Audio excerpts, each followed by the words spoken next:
भगवद गीता के प्रमुख संदेश। 1. कर्म करो, फल की चिंता मत करो।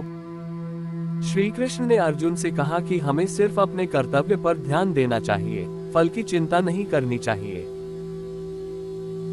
जब हम बिना लालच या डर के अपना काम करते हैं तो वही सच्चा योग होता है। 2. आत्मा अमर है। गीता कहती है कि शरीर नाशवान है लेकिन आत्मा कभी नहीं मरती।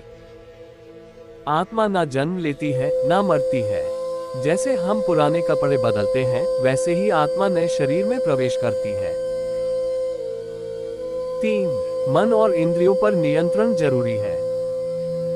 मन बड़ा चंचल होता है और जो व्यक्ति अपने मन और इंद्रियों को वश में कर लेता है वही सच्चे योगी की तरह जीवन जी सकता है। ऐसा व्यक्ति सुख दुख में समान रहता है। 4. सुख दुख, सफलता असफलता को समान मानो। हमें अपने जीवन में आई हर स्थिति को संभाव से देखना चाहिए। ना ज्यादा खुश होना ना ज्यादा दुखी, यही मानसिक संतुलन आध्यात्मिक उन्नति का रास्ता है। 5. आसक्ति से बचो। जब हम किसी चीज से बहुत ज्यादा लगाव या मोह रखते हैं तो वो हमें दुख देता है। गीता सिखाती है कि हमें निष्पक्ष होकर जीना चाहिए, बिना किसी चीज के प्रति ज्यादा जुड़ाव के। 6. 3 रास्ते, कर्म योग, ज्ञान योग और भक्ति योग। भगवान तक पहुंचने के लिए 3 प्रमुख रास्ते बताए गए हैं। कर्म योग, कर्म करो पर फल की अपेक्षा मत रखो। ज्ञान योग, आत्मा और ब्रह्मा के ज्ञान से मोक्ष पाओ। भक्ति योग, पूर्ण श्रद्धा और प्रेम से भगवान की भक्ति करो। 7.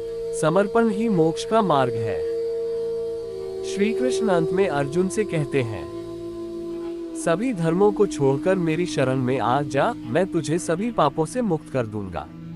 मतलब पूरे मन, विश्वास और प्रेम से भगवान को समर्पित हो जाओ, वही मोक्ष का रास्ता है। निष्कर्ष, फाइनल मैसेज। भगवद गीता हमें सिखाती है कि जीवन एक युद्ध है और हमें धर्म, आत्मा, संयम, कर्म और भक्ति के बल पर इसे जीतना है। जीवन में चाहे जो भी हो, धैर्य, कर्म और विश्वास ही हमारे सबसे बड़े साथी हैं।